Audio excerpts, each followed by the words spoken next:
Hello my beautiful people, ndabaramuje mwese bakunzi ba Eric Burundi TV aho muherereye hose mu gihugu cy'u Burundi.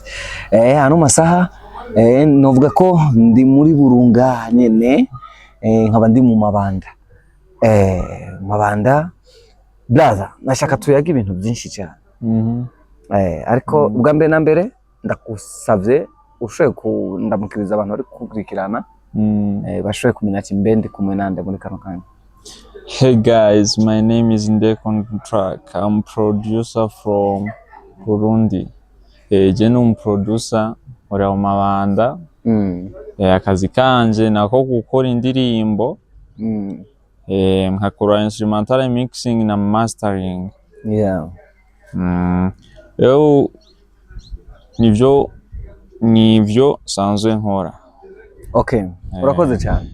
Reka nongere mbwira abakunzi ba Eric Burundi TV mukande subscribe nimba mutari bwakande subscribe ama bikomeze kugenda neza. Nje Simba from Seed irino jwiho kurumva. Brother, wavuze witwa Ndeko on Track. Ndeko on Track.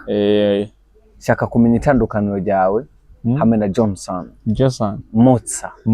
Yeah. Motsa we ni grand frère kandi we yanyigishije ibintu bya production. Yeah. Wowe na Motsa muravukana? Ni ujya ni brother. Ni brother wawe. Ariko maybe umengana gwere kuko umwana mutoya. Umeruka nyene ndi umwana nyene.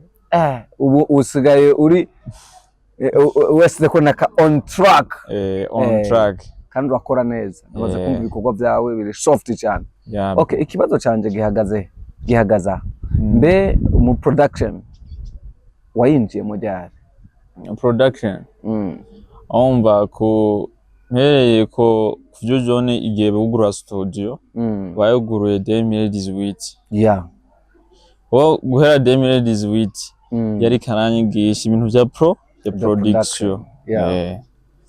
Rero mu bisanzwe production kuva jona giriye hari ndayitangwe ntangwe nyene kuvuga ati ndatangwe gukora nyene ndatangwe gukorera umuntu 2023.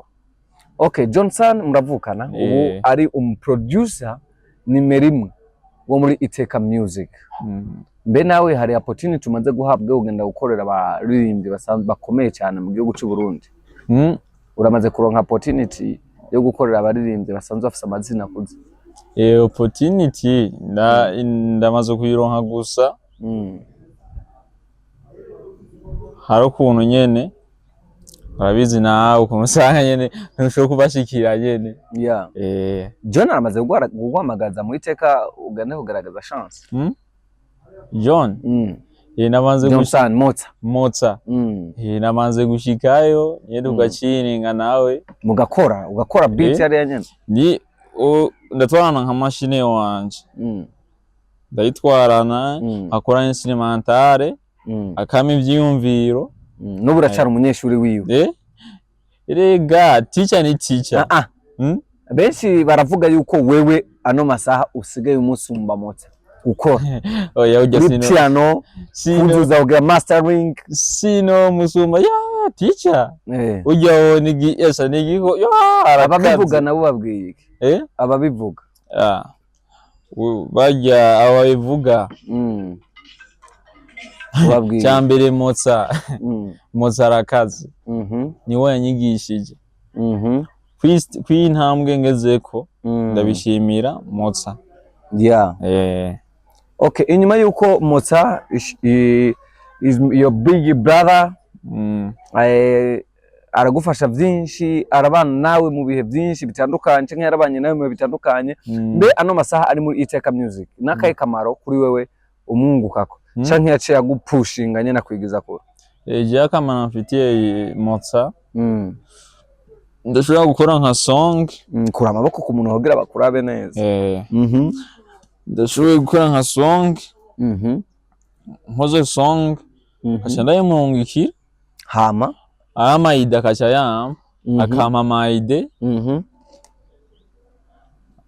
akambwira nk'icyo no kongeramo canke nkuramo kubera burya ni teacher. Ni wanyigishije. Reka tugende kurangiza ikiganiro cyacu ariko tutararangiza production usanze ukora wewe umaze kuyunguka mwiki?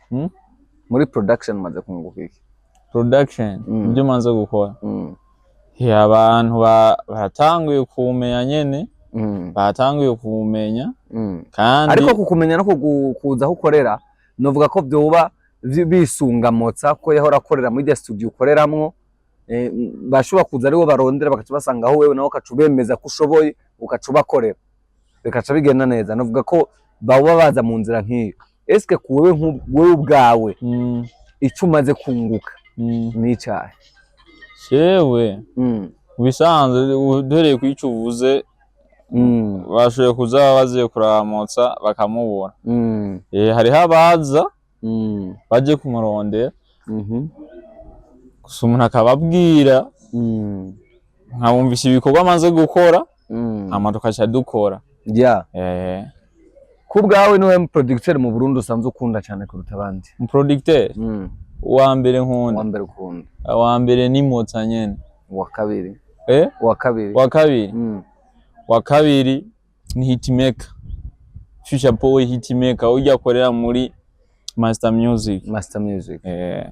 Tugenda ndanda kubaza newe wifuza gushika newe wifuza gushika mu mwuga wawe wa production? Ndashaka kuzoba producer. Ese nova ngo nzo wa mbere nzo wa kabiri kubera ndazi John nyene ibintu akora ni ashara kazi. Urazi kuririmba? Urazi kuririmba? Ndabizi nyene ma freestyle gato. Freestyle kwa ma producteur muri abantu mukosora abantu cyane mpaga freestyle gato.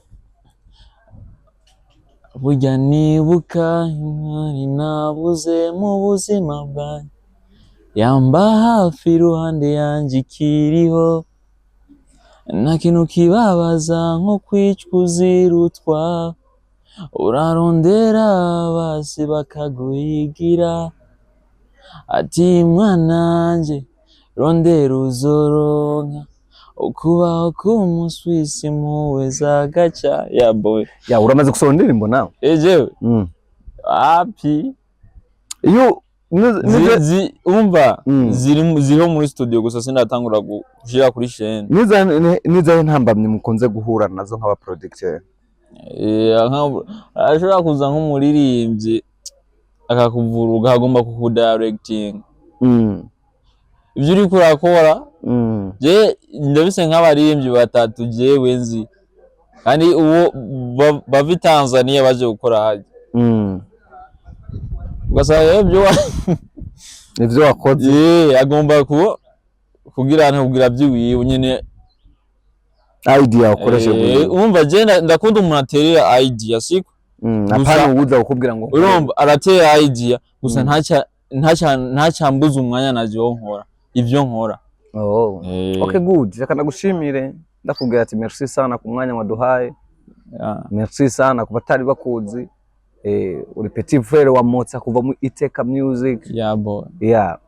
Nuvuga ati merci sana cyane. Murakoze.